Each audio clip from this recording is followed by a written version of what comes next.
Hello! Well, it's the one you have all been waiting for. Well, that a couple of people have been waiting for, probably 20 listeners.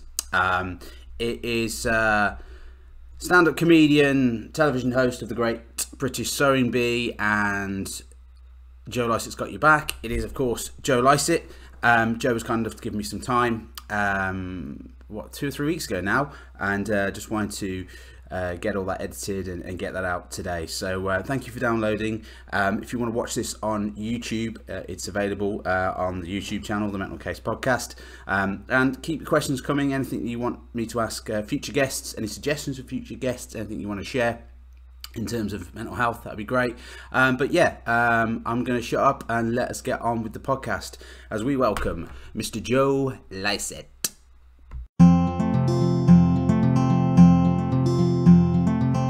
You are a mental case, you are a mental case, you are a mental case, you are a mental case, you are mental, you are a mental case, you are a mental case, you are a mental case, you are a mental case, you are mental. Possibly, we don't know till we talk about it. Nope. You might not be mental, you might be a little bit mental. We don't know till we talk about it, so let's talk about it now on the podcast. Let's talk about it now. I should say also that the Tintin thing he refers to is a big Tintin print that I have in the camera shot of the of when I record the podcast. So that's what he refers to right at the start. Otherwise, none of that start bit will make any sense. Okay, all right, I'm gonna go now. Bye bye. Love you. Hello. Hello, Joe. How you doing? I'm good. How are you? I'm all right, mate. How are you? Yeah, I mean, I'm blown away by this Tintin thing already. I love Tintin. Do you actually love Tintin? Yeah, my nan, bless her soul, she's long dead. When I was a kid, I loved Tintin so much that she knitted me a snowy doll, which I still have on my bed. That's got to be a head turner when the bedroom action begins, right? Yes, I mean, there's all sorts of things in there that are real buzzkills for any potential lovers. Fortunately, there aren't any on the cards currently because I'm not allowed. Well, one, I'm not allowed. Two, yes. They're not queuing up really. If I'm honest. Come on now, Joe. Come on. Surely the success is it's got to help. God, you'd think so, wouldn't you? But here I am on my Todd. They're put off by it.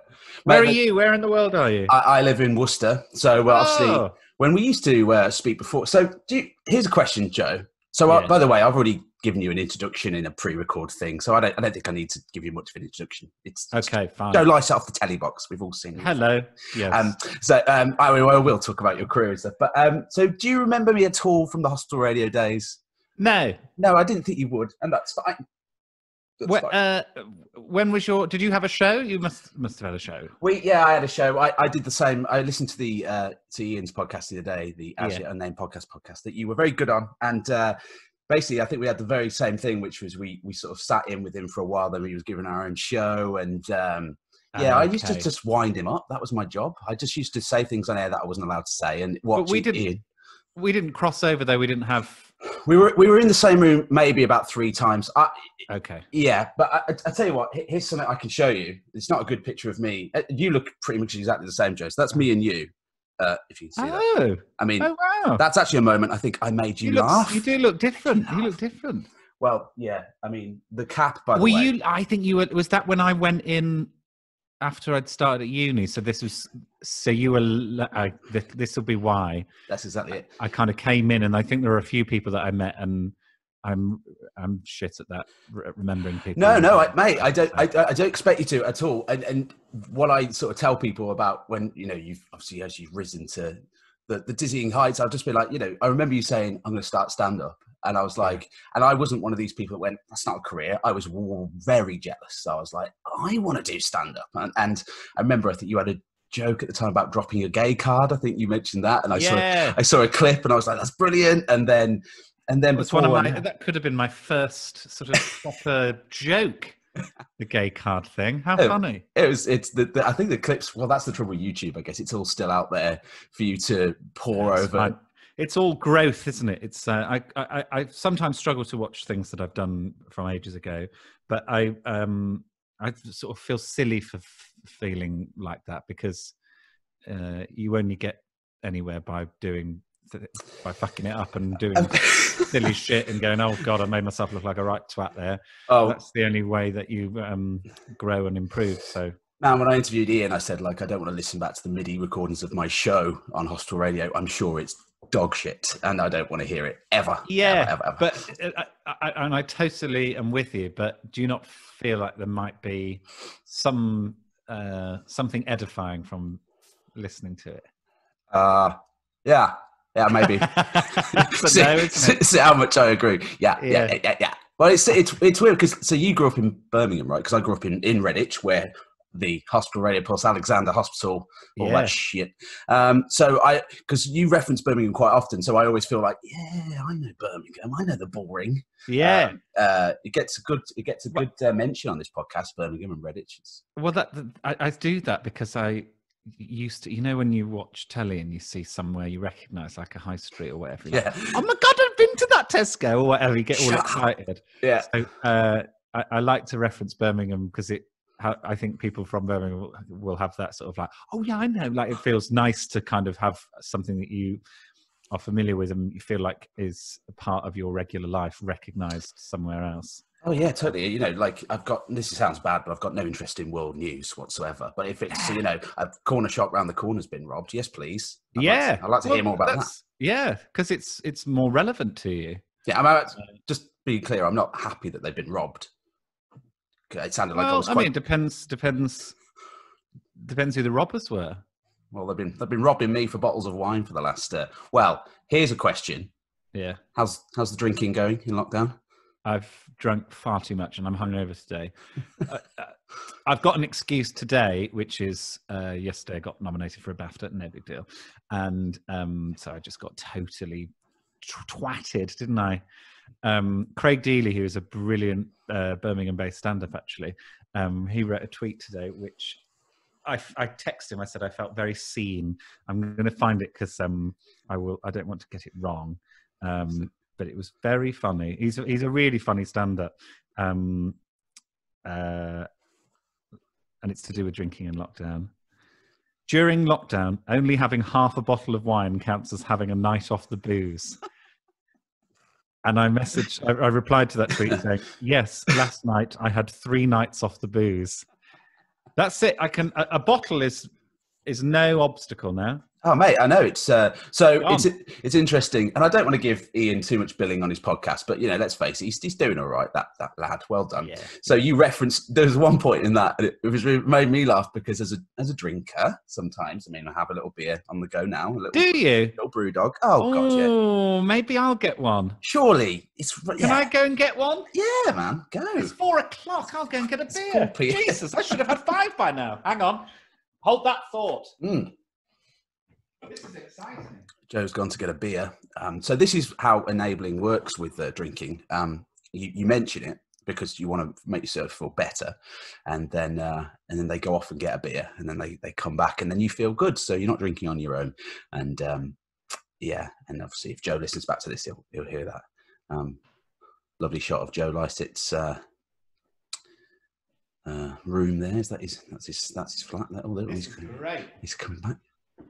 God, it's hair of the dog for me, this. And I was umming and ahhing about having one earlier, and I thought, no, I should be professional on this podcast. No, mate, there's no professionalism. If you're having one. Well, I just explained to the listeners. Yeah, fucking yeah. I just explained to the listeners, this is how enabling works. So I was having a drink, I made myself feel better, and then you were like, hang on. This is fine, right? But what I don't want to hear from anyone, Joe, is when, oh my God, someone put, well, is it too early to start drinking on Facebook? And what do you think the standard response is that was on that group? Boring, lazy, shit. It was shit. It was and I say that mainly just because it's Facebook, because Facebook is the social media of the I don't know how to describe them. There's a certain type of person on Facebook that you don't get on the gram. They don't really understand the gram.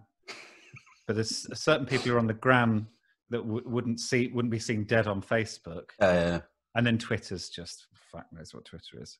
What was the response to this? It's 5 p.m. somewhere. Hey! And you know when people say things like that, and you go, "Yeah, just to be better than that. You've got to be better than that. Don't just say the things." I actually wrote some stand-up about the it's 5 o'clock somewhere, because there's a flaw in that. In that, if it's that works if it is bang on the hour where you are, but if it's 2:15, it's not 5 o'clock somewhere. It's not 5 o'clock anywhere. It could be 5:15. Yeah. 6:15. Yeah. Could be 4:15. But it's nowhere on the planet is it 5 o'clock somewhere. That's right. Have you ever been accused? It's 10:04, so it can't possibly be 5 o'clock somewhere. And Joe, have you ever been accused of pedantry? No. I don't know why people would say anything of the sort about me. No. By the way, I'm going to take the cap off just so you can see what's going. So that's what we've got going on at the minute. That's nice. I am actually cutting my own hair, but I went a bit too high up there, so I can't. It's not good. I did my own with a first time ever with clippers, and I quite like it. I feel like I look like a lad. Do you know what I mean? I'd cross the street. Exactly. You'd be worried to see me in an alleyway. Well, for several reasons, yeah. As long as you weren't shooting up, because I know that's something you want to put behind you, right? You did ask me not to mention that. I know. Well, I mean, in lockdown, there's not a lot else to do, is there? Yeah. And once you've polished off a bottle of Gavi de Gavi, the natural progression is heroin. A night off shooting up is only having half the amount of heroin you used to have. There you go. So how have you been getting through lockdown, man? So one thing that I used to do, which I stopped when I started doing stand-up, was make little films. Well, I say make little films. I made a feature-length film when I was 19, 20. And, I mean, case in point, I do not want to watch that film. It's definitely not something that I will find pleasant to watch. I'll find it nostalgic, but I'll be embarrassed because it was very teenage angsty, you know, oh my God, I'm so clever. Essentially a piece of shit. I learned loads doing it, and I've always loved film, and I've loved, I've always wanted to make a music video, and I just love that the possibilities of it. It's a medium that can do so much. But then I got into stand-up, and the immediacy of stand-up and the hit of adrenaline and the creative buzz that you get from it completely distracted me from film. So I didn't make anything. And I made bits of telly, but that's other people filming me, obviously. I didn't really have any creative control over which shots and whatever. And so in lockdown, I've started to relearn it, and I got a little camera, and I'm going to make some little shorts, and I probably won't do anything with them. I'm not going to put them anywhere, I think. I'm just going to use them to learn. Are you going to wear the little shorts? And then I'll wear, very nice, make some little shorts, put them on. Everyone will be like, why is he wearing an SD card? Well, you are host of the Great British Sewing Bee, mate, so surely you've picked up a few little tips. Oh, no, absolutely not. It's in one ear and out the other with the old sewing tips. I know some of the lingo, but it's not for me, really. I mean, it might be at some point, but right now that's not the thing that creatively is getting me going. That's good. I mean, I love hosting the Sewing Bee, but when I watch them do it, I think, God, that's fiddly. And I'm not great with fiddly stuff. Yeah.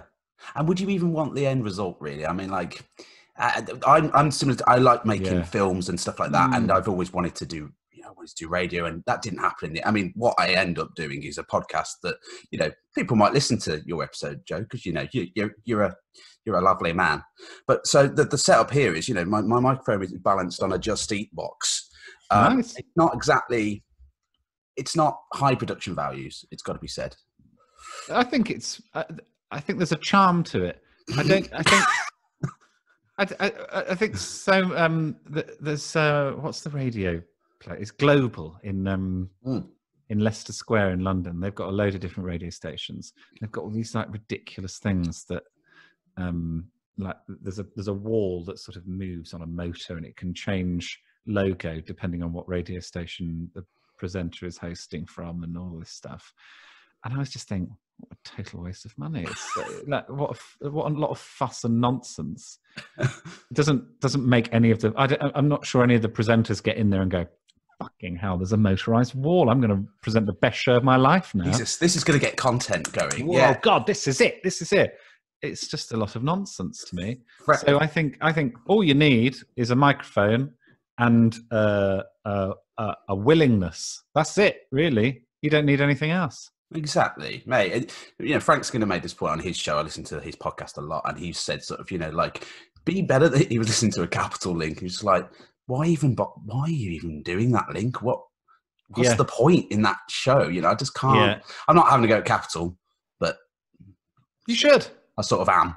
Yeah. I am, absolutely. And I think radio should be better, and it should be a bit nuanced, and it should be niche, and something I have to talk about. So this is right. This is the mental. I should point out, Capital. I've been on Capital a few times, and they've got some very talented DJs on there. Yes. But this is a different thing that we're making. Exactly, and I don't actually expect much crossover in listenership. If I'm honest, I don't know. But, you never know. No. So this is the Mental Case podcast, and I am meant to talk about mental health. I sort of, what I didn't want to, as I said to you when we were emailing back and forth about doing this, I don't want it to be like this po-faced Radio 4.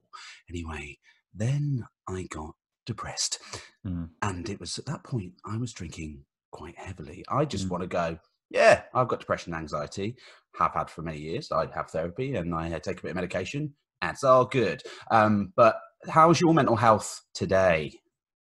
Good. Today it's good. Weirdly, somebody tweeted this about a week ago. I think he's a Vice writer. I can't remember. I don't follow him, but I saw someone retweet it or comment on it, which is, he said, potentially unpopular opinion. Sometimes having a hangover is quite nice. And that resonates with me. If you can just piss about with your day, which isn't exactly what I've done today. I've done quite a few things, but if there's nothing too heavy and oppressing, it's actually sometimes quite nice to have that sort of like slightly hazy, sleepy, snoozy day, and that's where I'm at really. And then going up, well, I'll have a little cheeky beer to take the edge off and all that. I'm there. So my mental health today is pretty robust, actually. I've done a bit of gardening, which is always good for the mind. They said, I'd love to find the study actually, that something like 30 minutes of gardening a day is the equivalent, if you do that for 3 months or something, is the equivalent of 3 months of 2 CBT sessions a week. Really? It's like it has a similar effect on your mental well-being. Like the same sort of thing where you stroke an animal, right? That releases some sort of crazy not endorphins, but serotonin levels are proven to go up if you're stroking a pussy. Hey, come on now. I understand you've got a new cat, mate. Yeah, Winston. He'll be around. So he's probably sneezing. Winston. Winston. He does sometimes come when I call him, but he probably won't now because it is very much nap time. He will emerge 6-7 o'clock and then go out to do some whatever he does out there. I don't know, kill things, I imagine. Yeah, they like doing that. That's why I got rid of my cat. Killing things. I say I got rid of my cat. I gave him to a family to a family. But I did have children. So, once children start popping along, you've got to get rid of the animals, mate. You can't really stroke your kids in the same way, though, can you? Well, it's frowned upon.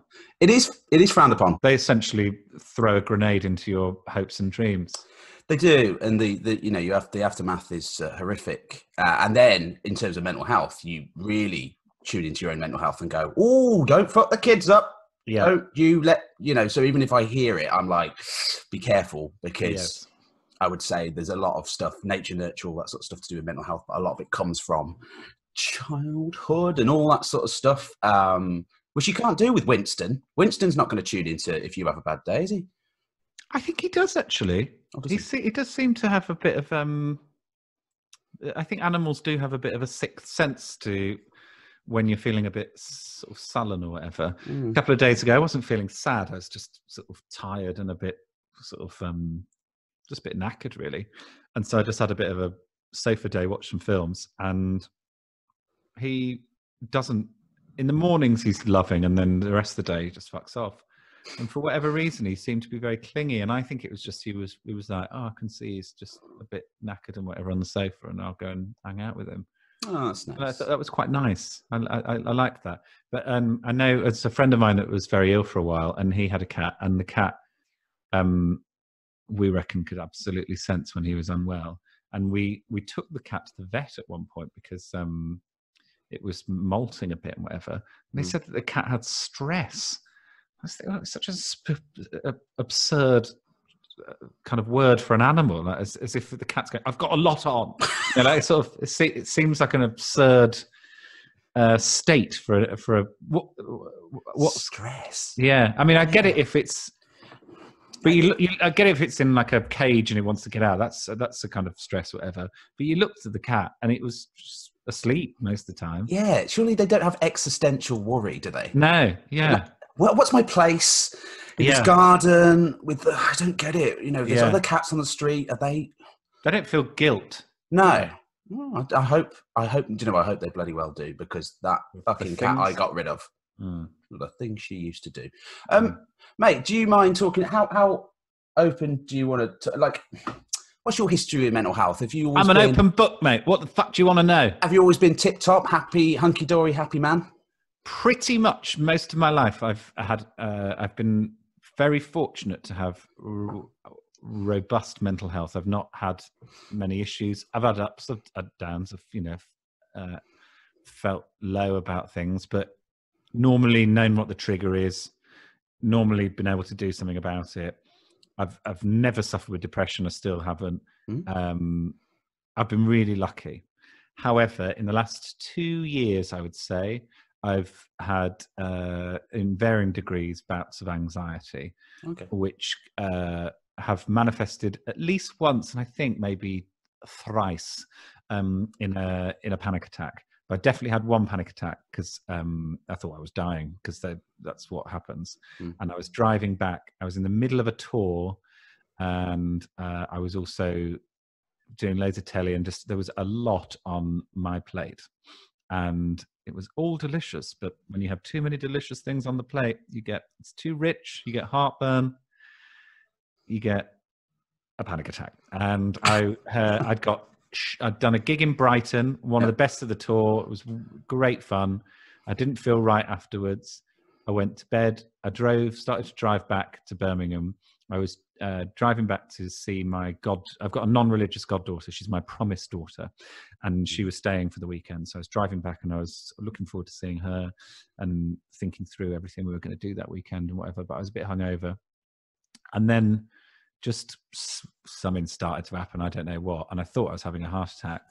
I thought something was seriously wrong, and so I came off the motorway and I found like this National Trust place, and I pulled over, and these very nice cyclists were sat outside having done a cycle ride, and I said, I think I'm having a heart attack. Do you mind just sitting with me while I ring 111, basically? And they said, no, fuck off. You haven't got a National Trust card. Now get out. And they said exactly that.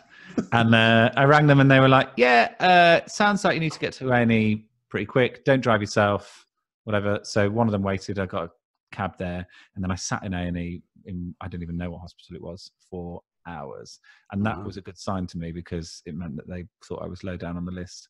They took me in straight away and did like a quick test, the stuff to test if you're having a heart attack. Yeah. And I obviously wasn't. So then they just put me to one side while they dealt with proper things. Not that a panic attack or mental health isn't proper, but it's not as pressing as.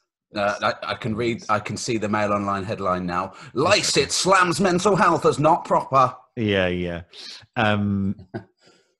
So then I kind of, after that I thought, something's not right here, is it? So then I started therapy, and I found therapy. It was CBT that I did, which is a form of CBT called acceptance and commitment therapy, which basically, I love it because it's a real face your fears kind of thing. It isn't about resisting it. It's not and then my therapist basically said, because I didn't drive afterwards for a little while because I was like, oh God, what if it happens again and I crash or whatever? And the therapist was like, you need to get behind the wheel of a car again. You need to will a panic attack. You need to have another one, and you need to see it for what it is. It's uncomfortable. It's not very nice. You obviously don't want to be like that forever, but it can't last for long. The chemicals you physically can't be in panic for longer than an hour, essentially, and it's fine. It's not nice, but like, you know, you have to sometimes eat vegetables you don't like, or there's lots of things you don't want to do. Exercise can be painful, but you just push through it. And I loved that because it gave me like a thing to do. And actually, it's what I managed to do with stand-up. The nerves were crippling when I started with stand-up. And I felt sick, and I felt like, oh God, I can't. And then the minute I realized that actually I could channel them and I could use them to kind of go, oh God, or I can go like, woo, here we go. This is the time for the show. And you start to kind of get a bit of movement in your body, and you start to think, oh, what could happen? Anything could happen. Somebody might call me a prick, and what will I do with that? And like, you start to get excited by them rather than seeing them as the enemy. And so that's what I started to do with my anxiety, with mixed results, but generally positive, in that, like, yeah, it's uncomfortable, but you just go like, okay, we're riding this wave. Come at me. Let's see what happens. Yeah. And I think that's weirdly really effective. No, and I think, so we had the first episode of this that went out on Wednesday. I think this that we're recording on the 5th of June will go out in a couple of weeks. That's a CBT therapist, a friend of mine who moved to Australia, and she was talking about that sort of thing of getting her patients to face. So one of them had a fear of vomiting in public. So she herself made herself sick outside the boring in front of the patient. The patient was watching from a distance to show her what would actually happen. People might go, oh, she's vomited, but so what? What? I know. Bad. So she not the patient, the therapist herself. Yeah.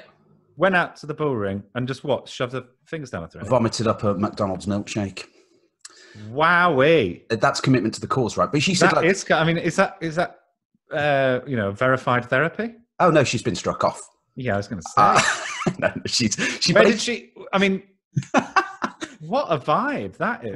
Well, she's done less crazy things, like someone said, you know, if I break her. What's the fear of? What if the fear is like shitting yourself? Mate, that's exactly what I said. I said, I've got a fear of shitting myself in the boring. Can you show me that that's not going to? And she was like, hang on, have they just been winding me up? Because this could be a thing that they just go, oh, I know we care to do this. I have a fear of having sex with you. You could do that, and then she's like, oh no. Come in, let me show you. It's going to be fine. I'll hold your hand through the whole process. Yeah. Well, the long-term game with the CBT stuff with that is to get the patient to eventually not do it themselves, but something like less crazy. You know, someone had a fear of a glass breaking in a bar, like your drink slipping off, and everyone will look at me, the fear, and they have to list all the things that will happen. Yeah. And then, you know, she'd knock her drink off. And then the long-term goal is you get your patient to do it, because then they finally face their fear. I guess that's what I'm coming back to. And then they go, people looked up for a second and then went, I couldn't give a fuck about that person. Exactly. That's actually how life is, right? No one cares. Yes. Yeah.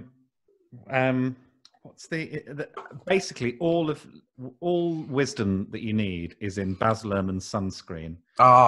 And what's the thing about worry? Don't worry, but worry. But know that worrying is as effective as trying to solve an algebra equation by chewing bubblegum. The real worries in your life are apt to be things that never crossed your worried mind, the kind that blindside you at 4 p.m. on some idle Tuesday. Man, I know. I love that line. And do you know what? I was in the back of a cab that came on about a year ago, and I think maybe it's an age thing. How old are you, Joe? Sorry, 21. Great. And the rest? Another cliche. There's another cliche. She's 3 going on 21. Fuck off. The rest is 10 years. I'm 31. Although by the time if it's going out in a couple of weeks, I'll still be 31. It's my birthday on the 5th of July. Can't wait for your gift. I'm sending it right now. I'm 34, so I don't know, something about 30s. Maybe that's how I feel is 30s is when you start to go, okay, now life's quite serious sometimes, and like people start dying and all these things start happening and whatever, and people get ill and you go, fuck, this is hard. But yeah, I heard that song in the back of a cab, and it's spoken to me before, but it spoke to me on a level where I was like, oh my God. And Yeah, that line is just like perfect. So much. The one that I used to find really helpful when I was starting stand-up, because when you're doing anything that essentially is showing off and trying to get more people to look at you showing off than other people, there is natural space for jealousy. And the line in it is, don't waste your time on jealousy. Sometimes you're ahead, sometimes you're behind. The race is long, and in the end, it's only with yourself. And I think that's so good. helpful. Yeah. It's not that helpful, though, when I get jealous. Oh, no, jealousy. And it's right to get jealous of. Fuck off, Baz. The race isn't with me. It's with Jack Whitehall.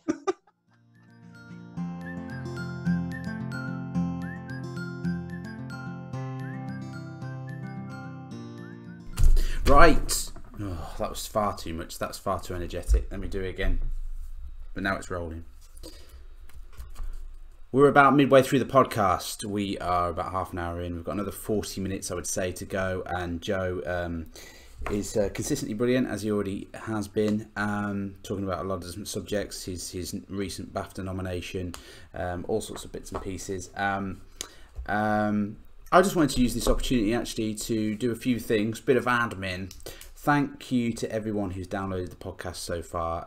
Friends have been very kind about it, but also I've had a few comments from other people, which is brilliant that anyone's even listening to it.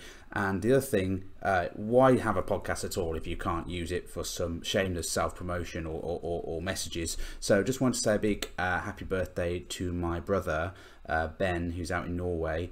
Yeah, I know he listens to the podcast, so happy birthday for last week. I hope you had a really nice time.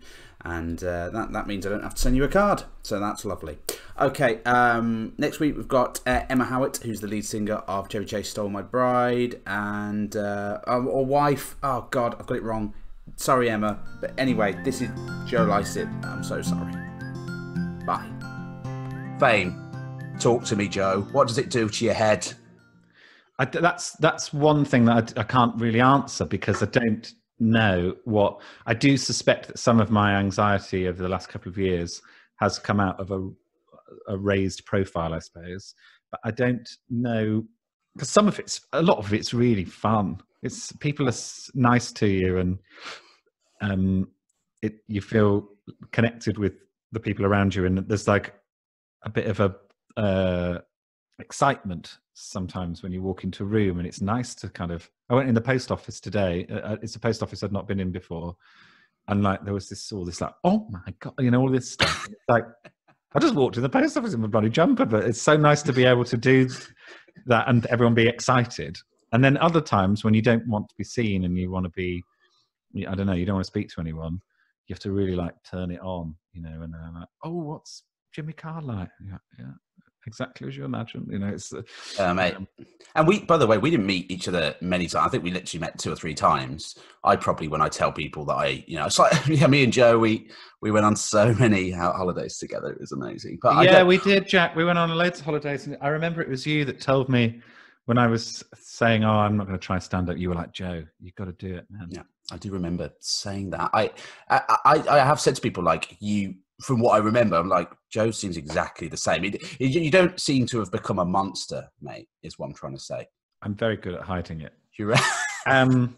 I'd like to think not. That's one thing that I really make a point of. And I said to my agent when I signed with her years ago, I was like, don't let me become a dickhead. Because I've watched people that happen to them. And fortunately, in my generation of stand-up, so all the people that I started with, like Josh Widdicombe and Romesh and Catherine Ryan and Aisling B, all of these people, they are, I don't think because I don't know whether it's because we wouldn't get away with it these days, or whether we police ourselves better because there's we just happen to be in a different generation or whatever.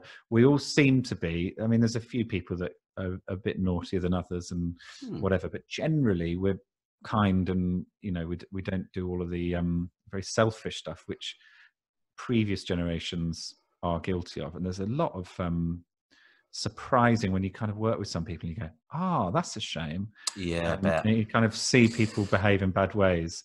And but I rarely see it with my generation. I see it with the older gang, and maybe that will happen. But I think from stories I've heard about the older gang, like they've always been like that, and if not, if anything, they've been worse. But I really make a point of, and sometimes to the detriment of my mental health, I think, really make a point of like being accommodating, and particularly when you're hosting a TV show, I think it's really important to create a good atmosphere on the thing that you're doing. Yeah, if you're like melancholy and maudlin about the thing that you're making, then everyone else will be that, and it won't be fun for everyone. You can't do it. You can't make everyone like you or enjoy the job they're doing, because you just don't know what their lives are going on in their lives. So they could just be like going through the motions and going back to horrible lives, or they just think you're a prick and there's very little you can do about it. But generally I try and create an atmosphere of like, one, like gratefulness, like thank you for working on this show, because the hours that people do in television are ridiculous. And then two, just creating this sort of sense that people want to do it again, and that they remember it fondly and go, oh, that was fun, or what an amazing thing that was. What a, you know, they miss it when it's gone, because then, you know, it's better for everyone. Everyone makes better work. The work's kind of secondary, really, for me. It's that everything I've done really is just about kind of having fun and trying to distract from inevitable death. So I'm all about kind of keep it light, Joe. Yeah.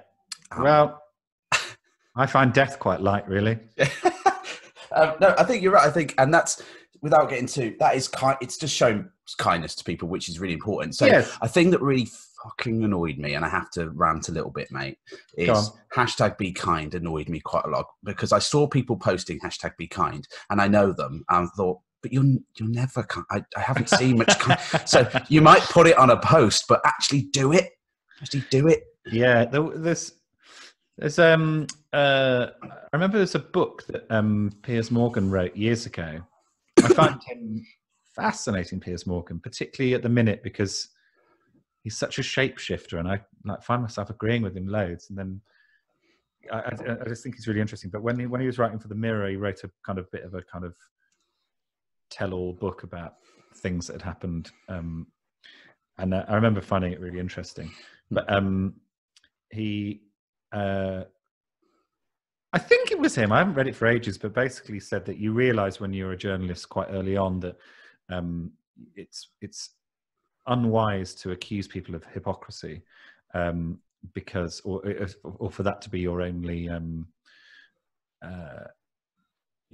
line of attack, because we're all hypocrites, and we all say stuff and do the opposite, and we all behave in ways that are you know, not ideal. And so you can only get so far by calling someone a hypocrite, because they could easily find dozens of things that you've been hypocritical about. Yeah. So but I do agree there is a sort of sense of the be kind thing which is happening in the Black Lives Matter thing currently. It happens a lot with queer activism, of this sort of what is being described quite accurately as performative, and actually there's no real substance behind it. It's, you know, if someone firing off a tweet to kind of make themselves look better than they are. But I was thinking about this in regards to the Black Lives Matter movement and the accusation of the performative activism. And I was reflecting on it in regards to the LGBTQ plus community, and seeing it happen a lot with issues in that community. And I get that it's frustrating, and I get that it's really annoying when you've maybe been arguing a point for years and people haven't been listening, and then suddenly something happens or some press gets somewhere, and then somebody jumps on the bandwagon and they run with it, and you think, well, hang on, last time I checked with you weren't doing this. Yeah. And some of what Piers Morgan's doing is a little bit like that. You're like, well, yeah, I'm glad that you're saying it, but like, you weren't saying it before. And actually, in Piers Morgan's case, some of it he kind of exacerbated himself, and now he's sort of firing it down. But I'd rather someone perform at the role of being pro queer rights, even if they haven't done it in the past, and even if they're maybe not going to do it later, than be a homophobe. Do you know what I mean? I'd rather them have a go and, you know, then get, you know, bored or move on to something else than them actually just get really cross and build up hatred. So absolutely. I think the performative thing is really valid, but I don't think we should waste too much time having a go at people for being performative, because that detracts from the real big issues that we have to deal with as a society. And actually, if people are performing it, then it's sort of working, isn't it? People feel like they have to perform because, you know, they want to be part of the movement. It's sort of like what the Gibbons brothers have done with Alan Partridge is they sort of brought him into the modern era by giving him this sense of like he wants to be. You know, he goes, yeah, no, absolutely. Yeah, you know, of course you can be gay. Yeah. But actually, he still doesn't believe that. But he has to say it. And it's better that Partridge isn't... Because we look watch... Sorry, I'm obsessed with Partridge. But you watch old Partridge versus modern Partridge, like, he said some pretty offensive things. And now Mid Morning Matters is so much more... Yeah, he's trying his hardest, and you can see Tim Key. You're friends with Tim Key. He's just so good in that. But he's just. Oh, I love Tim Key. You can see him. He sort of pulls this sort of face where Partridge is trying to work his way through the weeds of another social issue. You're like, just give it up, mate. It's fine. Yeah. Tim Key is one of the most naturally hilarious people I've ever met. I think he's thrilling company. He's like. The minute Tim Key is in a room, you're having fun. I adore that man, and I barely see him. Much to my loss, probably not his. He's probably having lots of fun with lots of people, but I think he's wonderful. No, yes, you're right. It's there is a lot of the Alan Partridge-ness to it.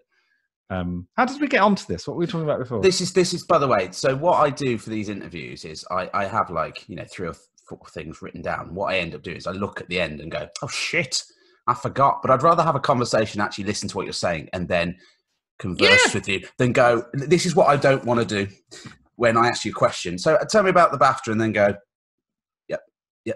Anyway, I've got the next question. So I don't care what you just said. I fucking hate those interviews. They're so... Yeah. Talk to me about the BAFTA, though. The BAFTA nom. You've been nommed. Yeah. Thanks. Do you know what? I'm totally blown away by it.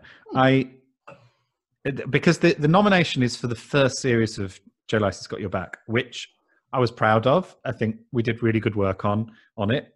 But it was the first series. We were finding our feet. We got a lot wrong. And I felt like we really built on it for the second series. So my head has totally been in series 2. And to be honest, I'd forgotten the BAFTAs were a thing because there's so much other stuff going on, far more important stuff. So it wasn't on my radar at all. I didn't know there were nominations or whatever. And then I wake up yesterday and I've been nominated, which is a lovely, brilliant thing, but totally unexpected and such I mean, it's a lovely thing, and I've never been nominated for anything like it. I think I'm also nominated for a TV Choice Award, so I know which one I'm going to be canvassing for. But it's not... I don't like award ceremonies. I was asked to present at the BAFTAs, and I turned it down because I just don't enjoy. I was working that night, so it was a convenient excuse. But I don't like those events. Any kind of gathering of people, particularly if they're in show business, is a fresh form of hell for me. I love spending time with max 6 people at a dinner. That's my idea. Helpful with the new lockdown rules. So very helpful. Very perfect. Helpful. Yes, I forgot about that. So a big event like that I don't really enjoy, and I also see the BAFTAs for what they are, which is essentially a nonsense. Like they're not really. I don't really know what function they serve, other than to sort of for people who are doing quite well anyway, to kind of congratulate themselves at how well they're doing. Yeah. I mean, perhaps that's me being ungracious about them. No. I think they do have a function in encouraging new artists and whatever. So they do, but and that's the good part of what they do. But the awards and everything, I see. I don't do it for awards because that would be ridiculous. No. In the same way that I don't do it for money. People were somebody said to me about kind of getting into it, kind of making a career out of it. And I was thinking, to be immodest, I think I could probably, if I put the time in, I could become an accountant or a lawyer. I think I'm smart enough to do it. I don't think that's beyond me, and could easily make far more consistently make money. If that was my goal, I could have gone about it in a very different way to driving up and down the M6 for 50 quid here and there. So it's never been about money and never been about awards.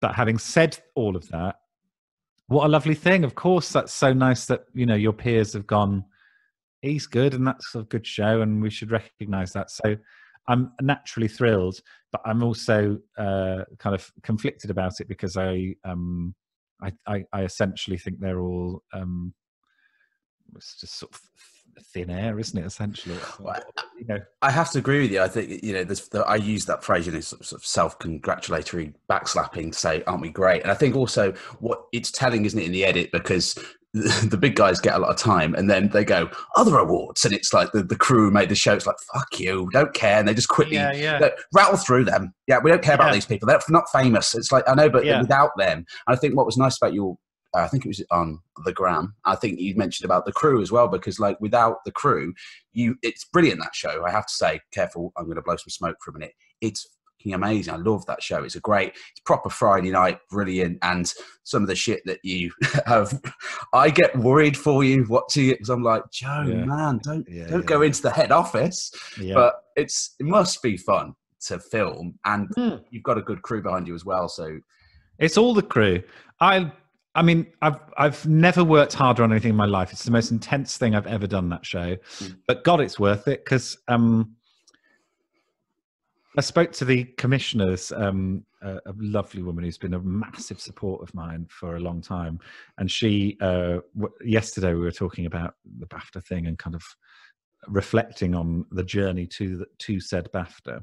And that's what it's lovely for, is like some of the people who worked on the show have worked on lots of television shows and never been nominated for BAFTA. So they're really excited, and it's great for the production company. It's a really lovely thing for lots of people alongside me.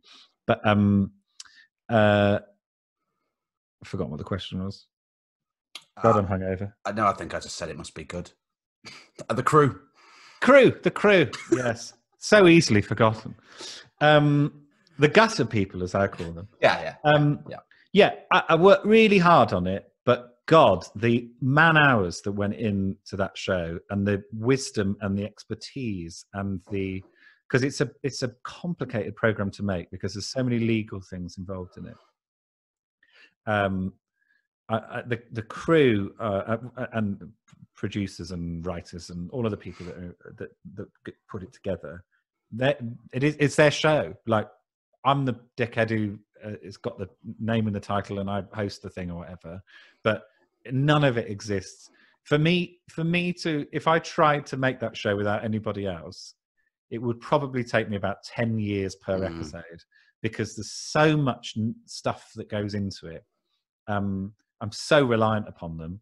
So it is, in that wanky way, is their award, but I will take it, and I will take all the glory. Obviously, the big news story was the Hugo Boss thing, and you changing your name. And the nicest thing to come out of that, which I love, is they cannot fucking tweet anymore. It's so much fun. Right, I follow them just to read the tweets and go, don't worry. I could talk about the Hugo Boss thing for the rest of my life. Can you tell us what happened, Joe, in a precede, in a nutshell, in a media soundbite? In a media soundbite. So Hugo Boss we all know who they are. They're a massive international company. They make billions of dollars, and they send cease and desist letters to small companies who use the word boss, and sometimes not even the word boss, but something that looks like boss. And they send these letters, which cease and desist basically means stop using the word boss or we'll sue you to high heaven or whatever. They are unnecessary letters as far as I'm concerned. They often go to companies that have got no similar copyrights or kind of brand imagery or anything. It's like it's just nobody's going to confuse them. And there's a Boss Brewing company called Boss Brewing, based in Swansea, who were issued one of these. Small brewing company, cost them in the region of £25,000, and for what? Just so that Hugo Boss can kind of swing their dick around. And so that was a story on my show. So Got Your Back, the show that I make, is like a kind of watchdog, comedy watchdog, rogue traders kind of format. And it was one of the stories that came up on there. And we did loads of research into it, and we decided to take it on. And then we had a meeting, and they were like, what are you going to do about it? What can we do? And we had all sorts of different thoughts. And then I just had this moment where I was like, well, they don't like their name being used. What if I change my name by deed poll to Hugo Boss? And then everyone was like, yeah. And then I did it. So that's it. And then good. What I thought would happen would be like the Birmingham Mail, which essentially write an article if I have a fart, would write something about it. Maybe Chortle, which is a comedy website. A comedy website would write about it. But I didn't really think it would, and it would get a bit of traction on social media. That's what I thought it would get, and it became a global news story. I still get.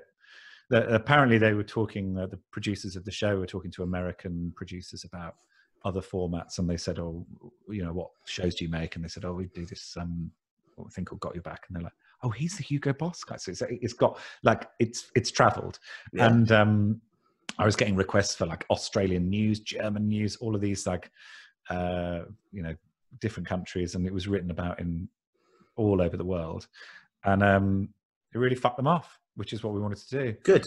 We wanted them to give the money as a gesture of goodwill. We basically say, oh, you know, we'll pay off all of those legal fees and whatever that you had to pay for. But they absolutely didn't do that.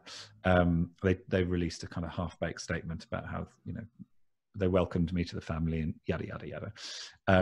But it became this thing that I've since changed my name back, but it will follow me for the rest of my life. And I couldn't be more thrilled that is the sort of thing that's following me around, because it's for a good cause. I don't think anyone could argue that I was in the wrong, although people have tried.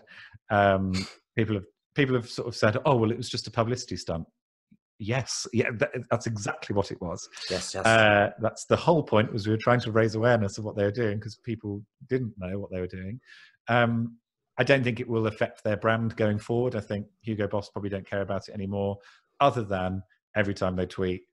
And if that's my legacy, I'm happy with it. But and it's still months on, and there's been a fucking global pandemic and the huge activism that's been going on in America around Black Lives Matter and all sorts of other far more important stuff. And still, Hugo Boss put out a tweet, and almost every reply is, "Have you checked this with Joe Lycett?" Is it like it's so funny to me? It's so funny to me. I just scroll through and just, you know, I add it into it occasionally. Look, it'll be in your history in the same way that the fact they made uniforms for the Nazis will be in theirs. So let's not forget that. What was beautiful about it, I don't think it's there anymore, is their Wikipedia page. While I was Hugo Boss, had the first thing on it was, if you're looking for the comedian Hugo Boss, click here, which I found the whole thing was so funny to me. So brilliant. And it doesn't happen that often, those sorts of ideas where it really, you know, something takes hold and whatever. I've had my fair share of them, and I do think I have this sort of mind that goes, what happens if we do that? And then I can't stop thinking about it, and then I think, well, how do we make it happen, and how do we make it funny, and how do we make a good point with it, and all that.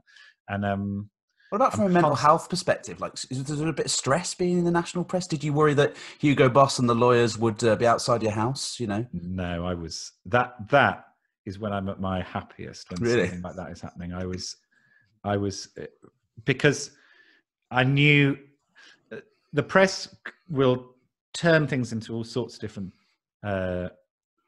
directions, and they're well known for that. And words will get twisted and whatever.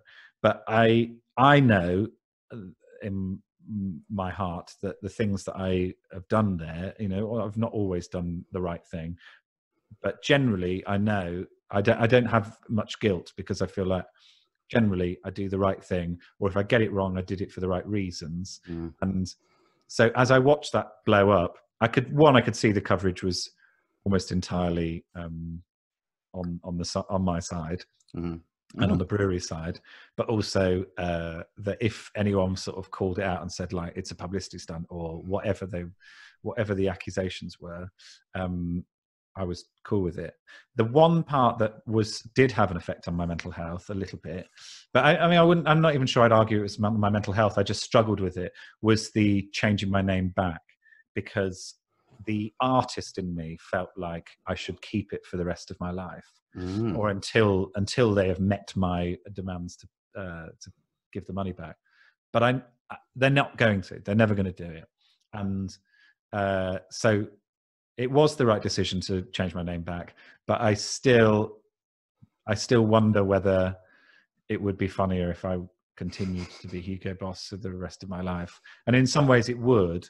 But it would then, what we realized is that, the series got so many other stories, and it's massive stories about the way that Hermes treat your parcels, and AXA have been not logging write-offs properly, and ending up with them having to promise millions in compensation. All these stories would be detracted from if I was still banging the Hugo Boss drum, when actually we'd done our job, we'd made our point. We didn't need to do it any longer. We'd done it. So that's totally, that's what, if anyone who watches that show, well, I would feel almost, I don't know how you can't watch that show and have that, because the great thing is the comedy element of it, but you do feel a lot of outrage. It's a good half an hour of what the fuck, I sit there listening to the interview with the Boss Brewery guys, just thinking, what, and it is indefensible, in my opinion. It's indefensible. They still managed to defend it, though. I mean, whoever writes that press release, you're like, do you believe what you're writing? Really? Yeah. But that's sort of what I loved about it, is that as it was blowing up, I just wish that I'd been a fly on the wall in that company and watching. I did a radio thing on Radio 4 with the ex-editor of Vogue, and I asked her, what did she think it would have been like? Do you think they would have had a sense of humor about it, and then felt they had to? And she just, I loved what she said. She said, whatever they were discussing, they would have been wearing black. It's like, that's so perfect. So good. Whatever was said. Oh, man. They were wearing black. It was brilliant. Did you feel different as Hugo? Did you have a different walk? Did it affect your wiggle? Probably, yeah. Yeah, I definitely had a spring in my step. I definitely, and that was the other thing, is that I stuck with it. So like, I'm a big fan of a Starbucks coffee. Not had one in months. And every time I went into Starbucks, they'd say, "What's your name?" I'd say Hugo Boss. I'd say the full name, and then fellow people in the queue would still start giggling, whatever. And I loved all that. I introduced myself as Hugo Boss.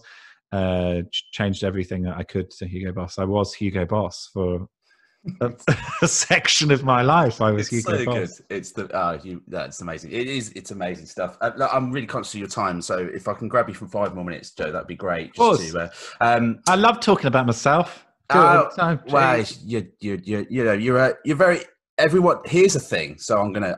Here's the second smoke blow. Everyone I've mentioned to, that I said is you're going to be on. They're like, oh, we love him. I'm like, yeah, he's all right. He's all right. You're a likable guy, mate, and I think everyone sort of.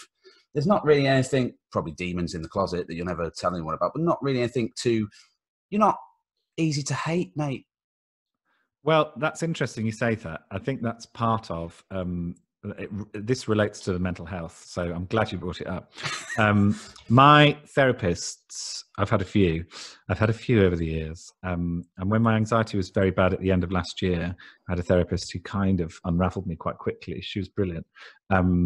Ironically, I went to see her because my schedule was overwhelming me, and the reason we didn't end up staying as a client and patient, whatever, was because a client and therapist, was because she decided she couldn't handle my schedule because I kept moving our appointments around or whatever. So she's like, I can't actually deal with this. It's like, I've literally come to see you because I can't deal with it. And now you can't fucking deal with it. Okay. But one thing that she kind of eked out of me was that I'm a people pleaser. I think comics are. We all want to, our natural instinct is to kind of make an audience love us as quickly as possible. That's your job as a comic, that you get the room to love you, and then you can kind of do whatever you want. You can say whatever you want and people will stick with you. So that is my job. But that filters into my life as well. And I'm not good at telling, it's not the truth, but like I'm not good at telling my truth sometimes, in that like sometimes I'm annoyed or I don't want to be somewhere, or someone asks me to do something, I don't want to do it. And I just say, oh yeah, I'll do that. And I actually end up filling my life with things that I don't really want to do because I'm polite, essentially. Yeah. Well, I mean, you can just say it now. This has been the worst experience of your life. I hated it. Okay. No, this is the thing. In lockdown, I've got so much better at it, and I think my mental health is.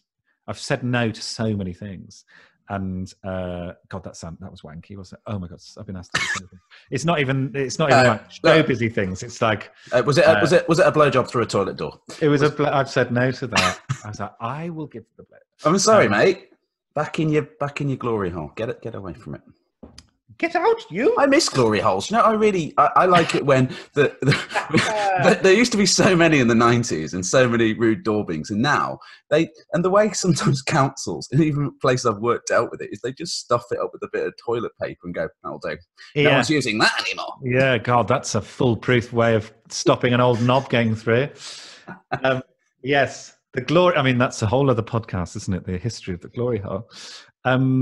There's a club in Birmingham, you might be, well, I don't know if you're familiar with it. It's called Bolts.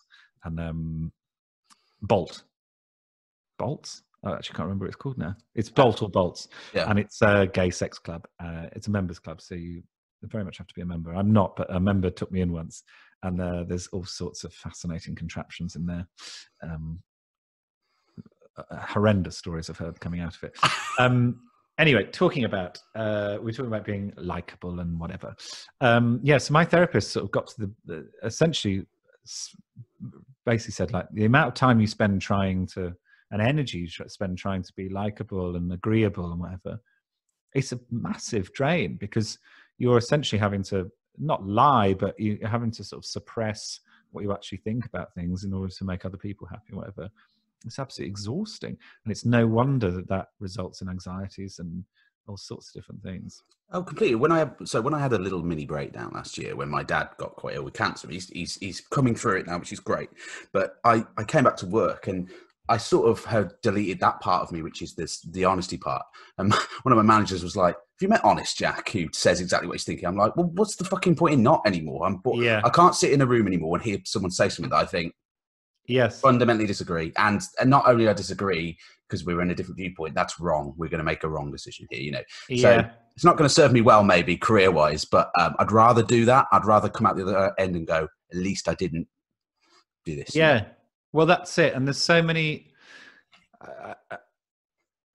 I think I'm in this weird place in terms of career-wise, in that I do straddle...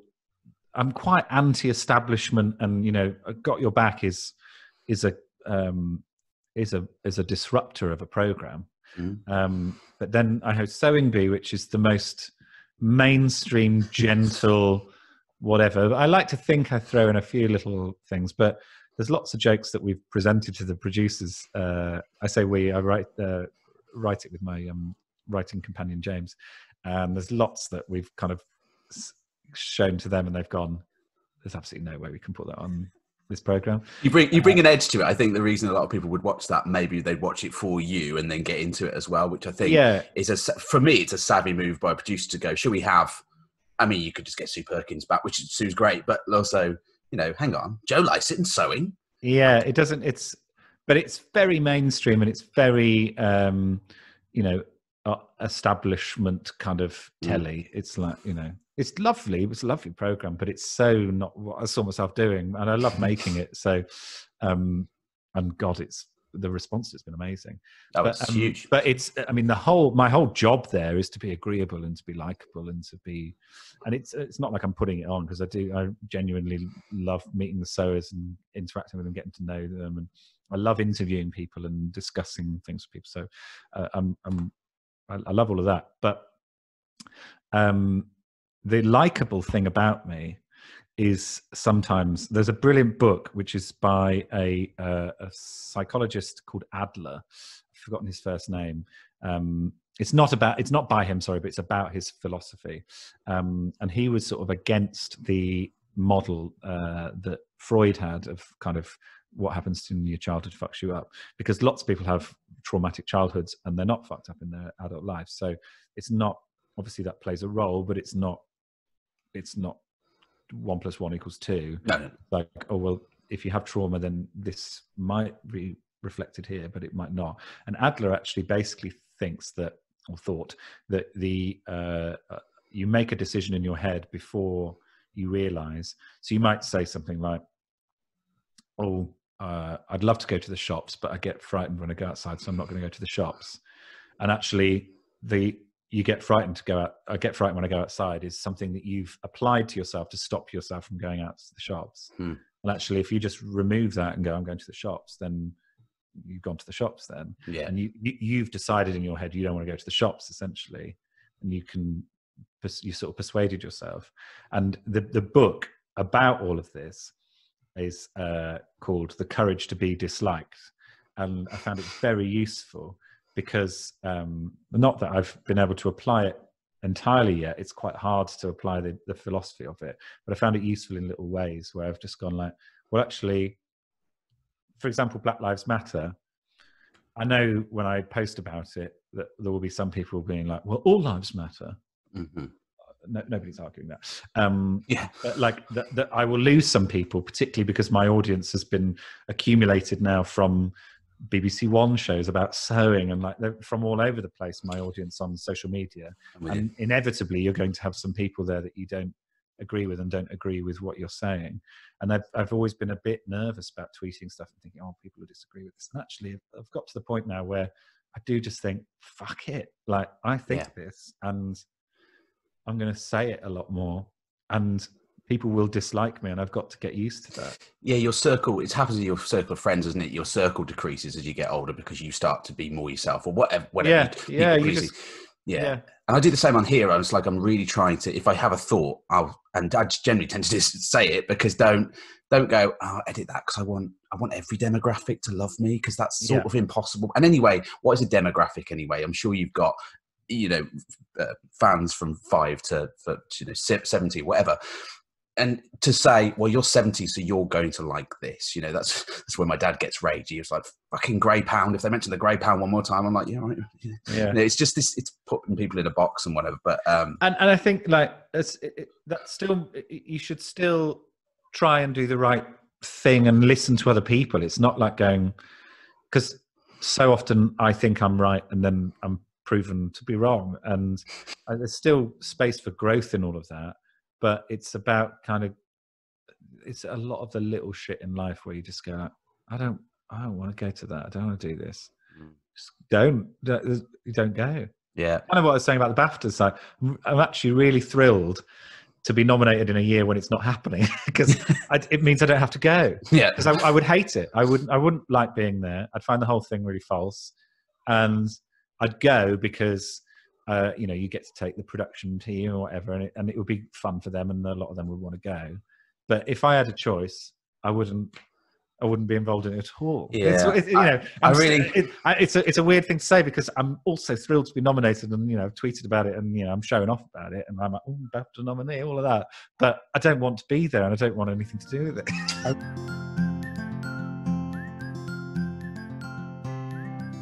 Last two things.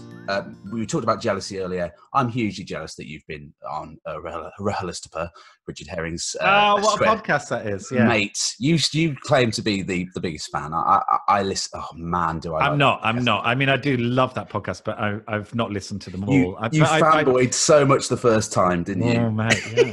It was great. It is my go-to podcast. If I've got a long drive, I'll smack a Rahalistiper on. Yeah, and he's fucking weird, Richard Herring. I love it. He's like he's weird. He's someone who has clearly just gone. These are my thoughts, and I'm going to present them. You know, and doesn't care what. It doesn't seem to care what people think, and I love that. It's his bit at the top, and sometimes it just dies on its ass, and he goes, Yeah. "Okay," you know, and he goes through emergency questions. He clearly just like thinks about it on the way there. Fucking you were on. You can't write stand-up on the way there. That's not how stand-up works. But he just has a go. You were on straight after Limmy as well, man. Oh man, yeah. And I drank a lot as well. Yeah. I love, mate. I love that, man. Limmy's great, and he spoke about mental health a lot. It's almost like this is. The reason I'd like to do this podcast is to get people talking about it and normalize it a bit and see that, you know, even people who are successful have issues and stuff and whatever. But I think, it's brilliant that you're doing that. I think it is something that everyone will suffer with. Well, not everyone will, but most people will suffer with some mental health to do at some point in their life. And it really is exacerbated by the fear of it and the stigma of it and whatever. That just actually makes it worse. And if we can just go like, sort of as we've discussed today, just go like, yeah, you know, you've got to face it and just accept it and whatever. I do think my instinct is, and here I am again going, I might be totally wrong on this, but I think things like this, where you speak to people in an honest way about their mental health, could actually be a real antidote to issues of mental health. Fingers crossed. That's the whole idea. You'll ruin everyone's lives and your own. I'll unearth things that people are like, oh, I've never even thought about core beliefs. Have I got them? Oh. Yeah. The mental health issues start going up. It's funny because I talk about mental health for like a couple of hours when I do these, but I don't actually think about mental health, if that makes any sense, because I'm talking about it. And I guess the analogy I use all the time, and people will listen to this and go, I didn't know he was depressed. And a lot of people, friends of mine, will go, what?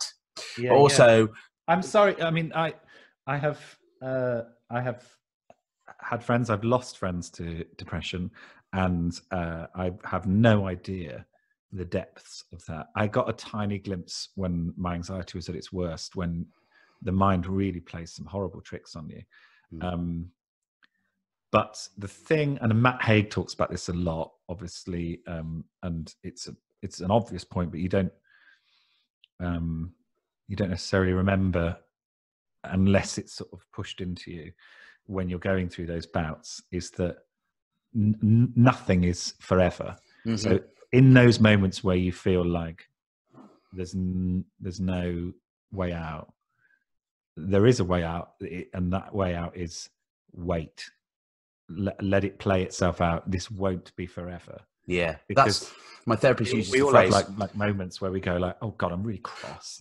Or I'm really, oh God, what's this or whatever. And none of it stays forever, because we all know that we then go and you go, oh God, I'm having pizza tonight. Lovely. You know, like there's always something. And I know I speak from a massively privileged position, but mental health doesn't really give a shit about privilege. Really, it's about just loves to throw a little firecracker into any old brain. Yeah. But if anyone's listening to this and they're going through a bout of depression or anxiety or whatever, the key thing is it's not forever. Yeah. And you will have good times again. Completely agree. My therapist uses the phrase right now, and you know, it's happening right now. You'll feel like this right now. I mistook it, so I just demand things now. I want a cup of tea right now. Yeah, that's how I use it. Now, right now. I've slightly twisted my therapist's words about trying to be comfortable with being disliked.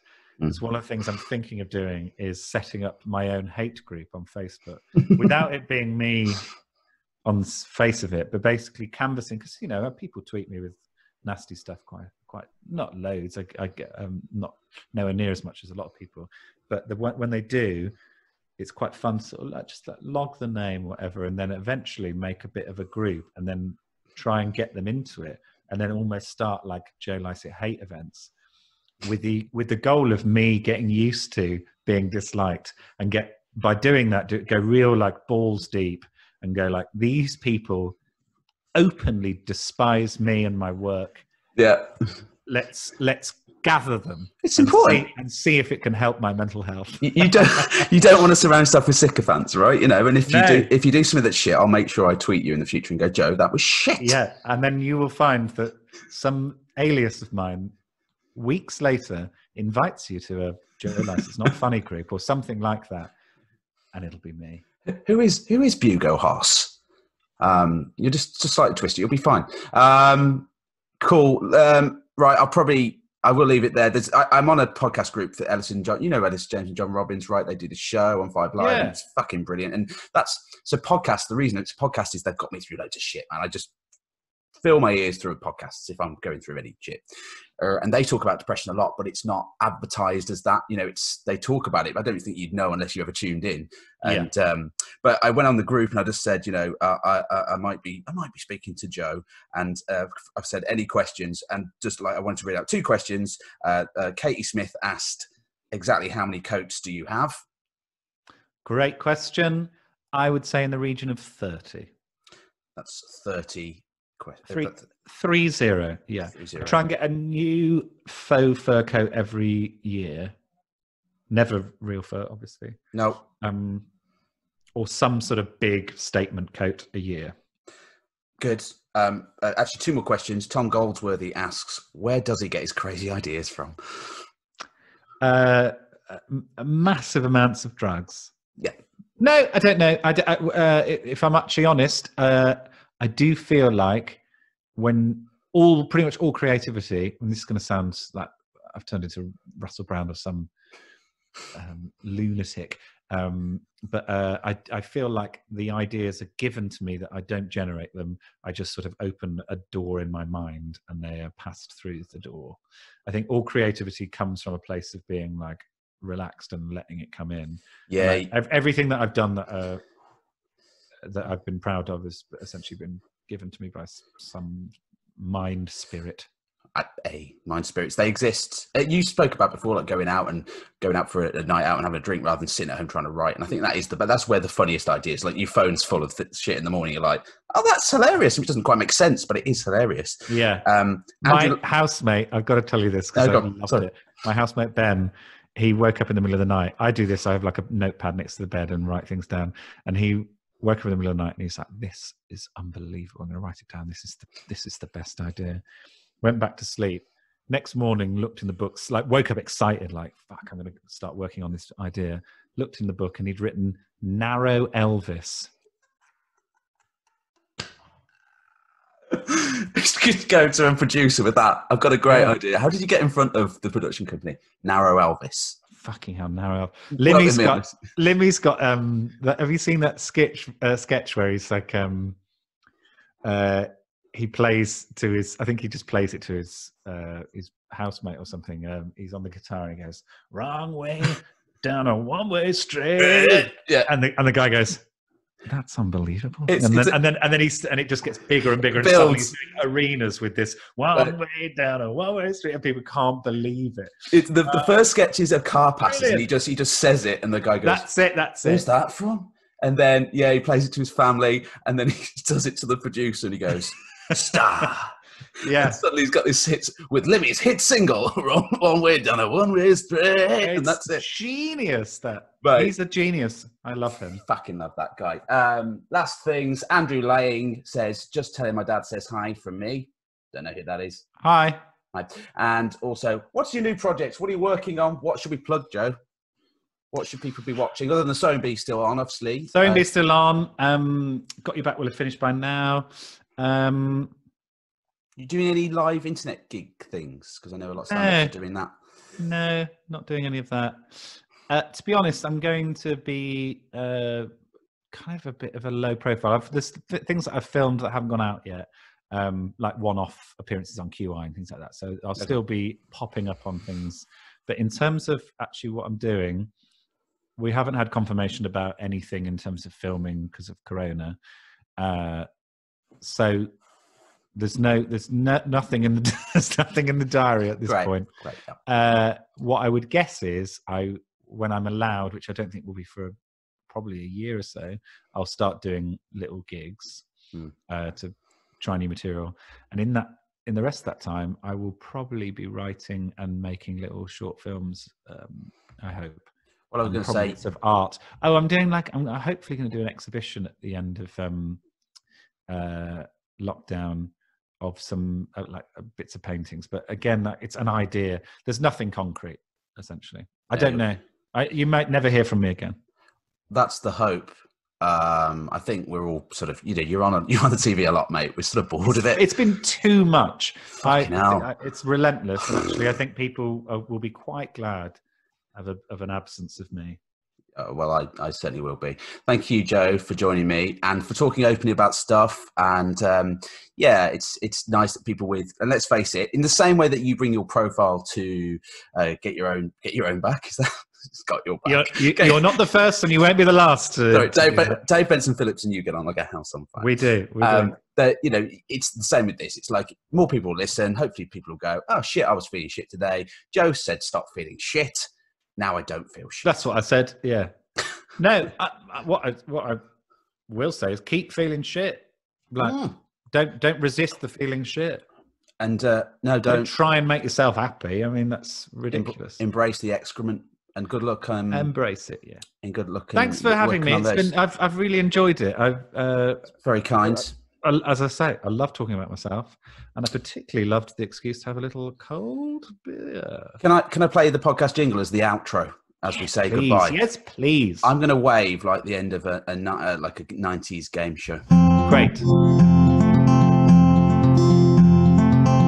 You are a mental case, you are a mental case, you are a mental case, you are a mental case, you are mental. You are a mental case, you are a mental case, you are a mental case, you are a mental case, you are mental. Possibly, we don't know till we talk about it. Nope. You might not be mental, and you might be a little bit mental. We don't know till we talk about it, so let's talk about it now on the podcast. Let's talk about it now. There you go. That was my jingle that I made. I basically so derivative of Adam Buxton. So at some point, his lawyers will get in touch and go, "You fucking what?" We're all derivative, darling. Yes, mate. Thank you so much. Pleasure. I need to piss like a race horse. Like a racist horse. Like a racist horse. I'm gonna go and piss like a racist horse. I don't know how they piss, but they certainly do. Mate, I'll let you know when it's out, and I'll tweet about it and stuff like that. Oh yes, you'll never hear from me again. Okay, thanks, Joe. Hey, nice to speak to you, Jack. This is a pleasure. See you soon. Love you. Bye. Bye.